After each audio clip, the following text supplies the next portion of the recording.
दोस्तों नमस्कार। एक नई वीडियो में आप सभी का बहुत बहुत स्वागत अभिनंदन है। और आज की वीडियो होने वाली है रॉबर्ट गेने के सीखने का पदानुक्रम। हम लोग डिटेल में समझेंगे इसके बारे में और आसान भाषा में मैं आपको समझाता हुआ चलूँगा। आप लोग चाहें तो नोट्स भी बना सकते हैं, ठीक है।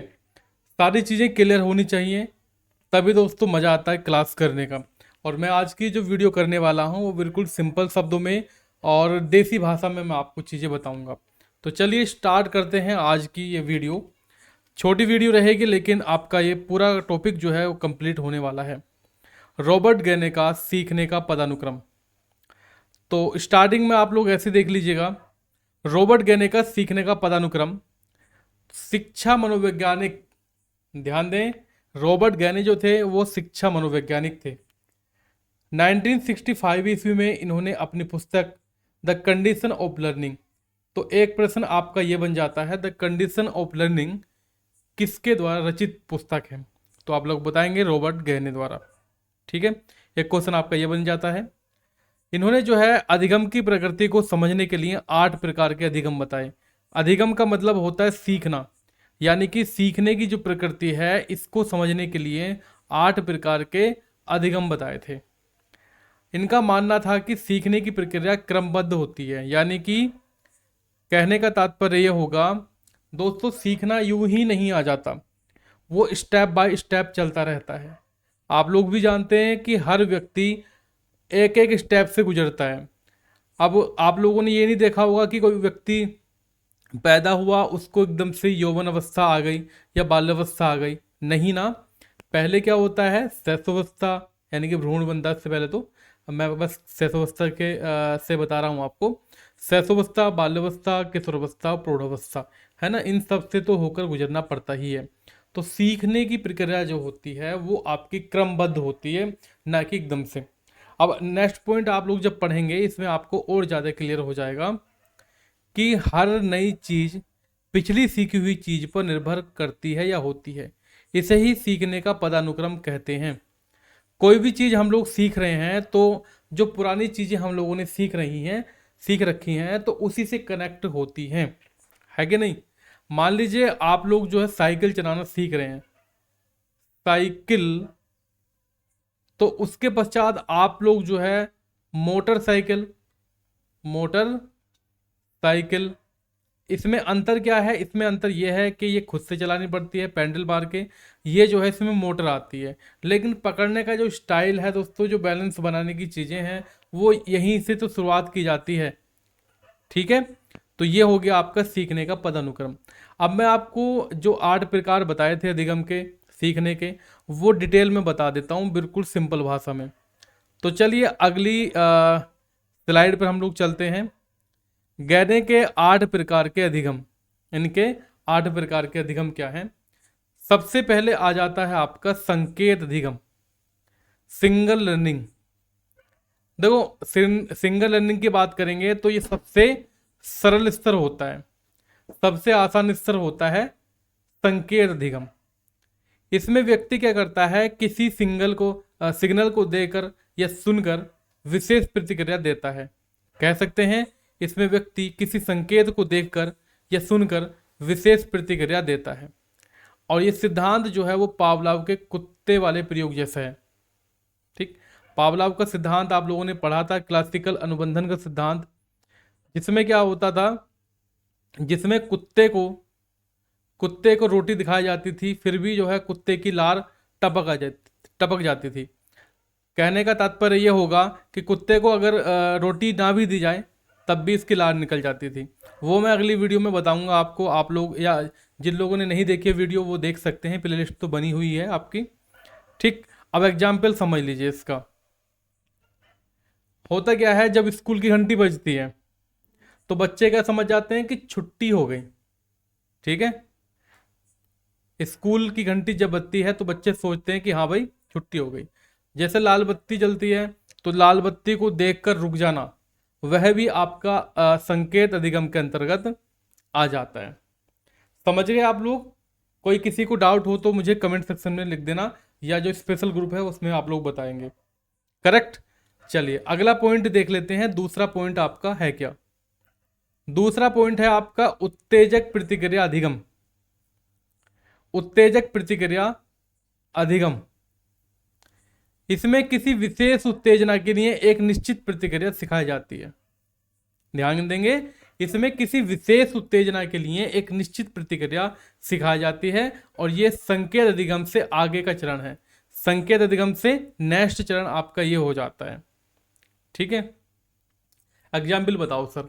एग्जाम्पल में आपको बता दूं, जब टीचर बोलते हैं राम हाथ उठाओ, टीचर बोलते हैं राम और छात्र हाथ उठाएं। जैसे कुत्ते को आदेश देते हैं आप लोग, ठीक है, बोलते हैं बैठ जाओ, तो कुत्ता बैठ जाता है। ठीक है, जैसे क्लास में मैंने बताया राम वाला एग्जाम्पल, राम, तो राम जो है वो अपना हाथ स्टैंड अप कर लेते हैं। ठीक है, तो ये आपका अधिगम हो जाता है। कौन सा? उत्तेजक प्रतिक्रिया अधिगम। आशा करता हूं ये दोनों पॉइंट आपके आसानी से समझ में आ गए होंगे। तीसरा पॉइंट हमारा कहता है श्रृंखला अधिगम। क्या कहता है? श्रृंखला अधिगम। श्रृंखला मतलब हम लोग मान लीजिए, चलो मैं बताऊंगा, अभी पहले इसको पढ़ लेते हैं।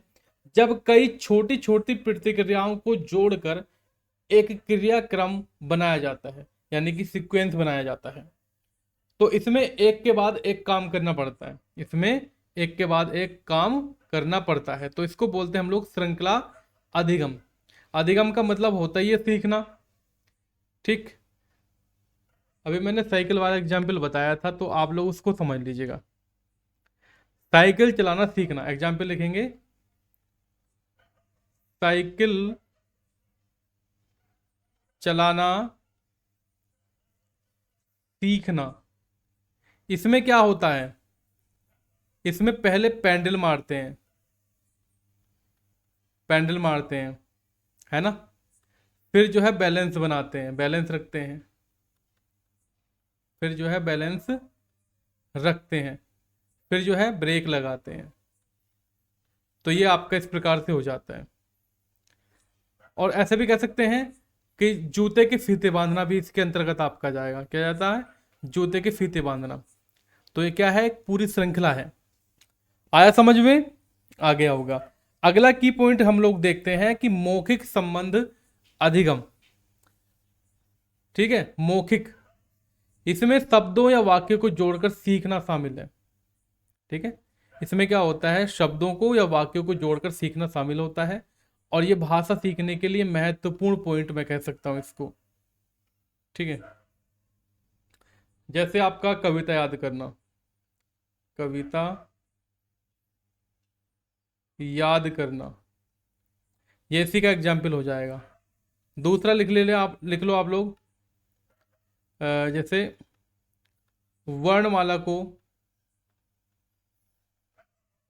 क्रम से, वर्णमाला को क्रम से बोलना, ये भी इसका एग्जाम्पल आ जाएगा। अगला पॉइंट हमारा रहता है अंतर्युक्त अधिगम या विभेदीकरण अधिगम। ध्यान दें, देखो कभी कभी इसका अंतर्युक्त अधिगम भी पूछ लेता है और कभी कभी जो है विभेदीकरण अधिगम भी पूछ लेता है, लेकिन दोनों सेम है, इसमें दोनों में कोई भी अंतर नहीं है। साथियों, इसमें व्यक्ति जो होता है वो विभिन्न वस्तुओं को या संकेतों में फर्क करना सीख जाता है। विभेद से ही आप लोग समझ पा रहे होंगे, विभेद का मतलब होता है अंतर को समझ लेना, और यह गलतियों को कम करने में मदद भी करता है। गलतियों को कम करने में भी यह मदद करता है। मैं कह सकता हूं एग्जाम्पल के रूप में, कै और ख में अंतर ढूंढना, कै और ख में अंतर समझना, रंगों में अंतर समझना,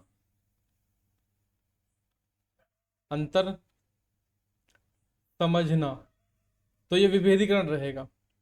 5 ऑप्शन हो गए, यानी 5 पॉइंट हो गए आपके, वो समझ में आ गए होंगे।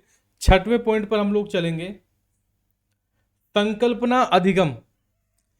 संकल्पना अधिगम जिसको बोलते हैं कंसेप्ट लर्निंग, कॉन्सेप्ट लर्निंग। साथियों, जब बच्चा किसी चीज का सामान्य गुण या अर्थ समझ लेता है, सामान्य अर्थ या गुण समझता है, वो आपका संकल्पना अधिगम के अंतर्गत आ जाता है। एग्जाम्पल में लिख देता हूं, मान लीजिएगा आपने बोल दिया बच्चे के सामने क्या, फल, फल बोल दिया, तो बच्चे के दिमाग में क्या आएगा, आम आ जाएगा,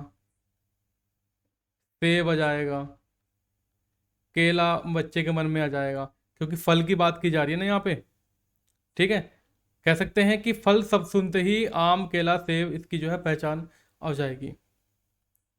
और जैसे जानवर का मतलब समझना, मतलब समझना। ठीक, पॉइंट नंबर 7 की बात करते हैं, नियम अधिगम, जिसको बोलेंगे रूल लर्निंग। यह भी काफी अच्छा है। नियम अधिगम, कई संकल्पनाओं को मिलाकर नियम बनाना। संकल्पना का मतलब होता है कॉन्सेप्ट, कई कंसेप्ट को मिलाकर नियम यानी कि रूल बनाना। और यह जो है उच्च स्तर का अधिगम होता है साथियों, यह उच्च स्तर का अधिगम होता है। प्यारे साथियों, इसका एग्जाम्पल मैं आपको बता देता हूं। जैसे हम लोग कहते हैं, जैसे हम लोगों ने सीखा गणित का नियम, गणित गणित का गणित का नियम। इसमें क्या करेंगे, जैसे हम लोगों ने कहा 2 + 2 बराबर कितने होते हैं, 4 होते हैं। तो ये अधिगम हो गया आपका, नियम से संबंधित रहेगा। और व्याकरण का नियम, व्याकरण नियम। ठीक है, तो नियम अधिगम आप लोगों के समझ में आ गया होगा। अगला पॉइंट रहेगा हमारा समस्या समाधान अधिगम। अब क्वेश्चन कहाँ से बनते हैं, किस प्रकार से बनते हैं, वो मैं अभी आपको बताऊंगा। इस वीडियो में ही आप लोग बने रहें। समस्या समाधान अधिगम, ऐसा भी पूछ सकता है कि समस्या समाधान अधिगम जो है वो कौन सा पॉइंट है। तो ये जो होता है सबसे उच्च स्तर का होता है। इसमें व्यक्ति सीखे हुए नियमों को या सीखे हुए नियमों का उपयोग करके नई समस्या का हल निकालता है, नई समस्या का हल निकालता है। जैसे कठिन सवाल को सोल्व करना, कठिन सवाल को हल करना। दूसरा पॉइंट लिखेंगे, जैसे जीवन की कोई समस्याओं को सोल्व करना या जीवन की समस्या का समाधान ढूंढना, जीवन की समस्या का समाधान ढूंढना। ठीक है, तो ये समस्या अधिगम हो जाता है, समस्या अधिगम आपका ये हो जाता है। किस प्रकार से बनता है ये पता है आपको, नहीं पता, ये आपका होता है इस प्रकार से। ठीक है, ये इस प्रकार से आप लोग बनाएंगे। सबसे उच्च स्तर पर यह होता है समस्या समाधान। तो एक क्वेश्चन बनता है आपका, क्या क्वेश्चन बनता है प्यारे साथियों, क्वेश्चन बनेगा आपका कि भाई रॉबर्ट गेने का सीखने का जो पदानुक्रम है उसमें सबसे उच्च स्तर पर कौन सा आएगा, सबसे निम्न पर कौन सा आएगा। तो उच्च पर आएगा आपका समस्या समाधान सीखना। हमारे सामने कोई भी समस्या आती है तो हम लोग जो है चिंतन प्रारंभ कर देते हैं। ठीक है, क्योंकि हम लोग सोल्व करना चाहते हैं। पहले हमारे दिमाग में आती है कि ऐसी कोई समस्या हमारे जीवन में पहले तो नहीं आई है, अगर पहले आई होती है तो हम लोग उसी ट्रिक को यहाँ पर आजमाते हैं। तो टॉप पर रहती है समस्या समाधान और सबसे निम्न स्तर पर रहेगा आपका सांकेतिक सीखना, यानी कि इशारों में सीखना। जैसे मैंने अभी एग्जाम्पल बताया था, लाल बत्ती पर रुक जाना। ठीक है, तो ये क्वेश्चन बनते हैं आपके। पहला टॉप पर रहेगा समस्या समाधान सीखना और निम्न पर रहेगा सांकेतिक सीखना। ठीक, तो ये जो टॉपिक है वो बेहतरीन टॉपिक है। क्वेश्चन ये बनते हैं आपके जो मैं अभी बताया आपको। ठीक है, निम्न वाला कौन सा है, उच्च वाला कौन सा है, और बीच में भी आपके क्वेश्चन बन जाते हैं। तो मैं ये कहना चाह रहा हूँ कि भाई मुझे लग रहा है कि आपकी ये क्लास बेहतरीन हुई है और आपको सारे पॉइंट समझ में आ गए हैं। फिर भी अगर आपको समझ में नहीं आया है तो चीज़ें और जो स्पेशल ग्रुप है वो आपको डाउट क्लियर कर देगा। आप लोग कमेंट भी कर सकते हैं इस पर। तो मिलते हैं नेक्स्ट वीडियो में, तब तक के लिए दोस्तों जय हिंद, वंदे मातरम।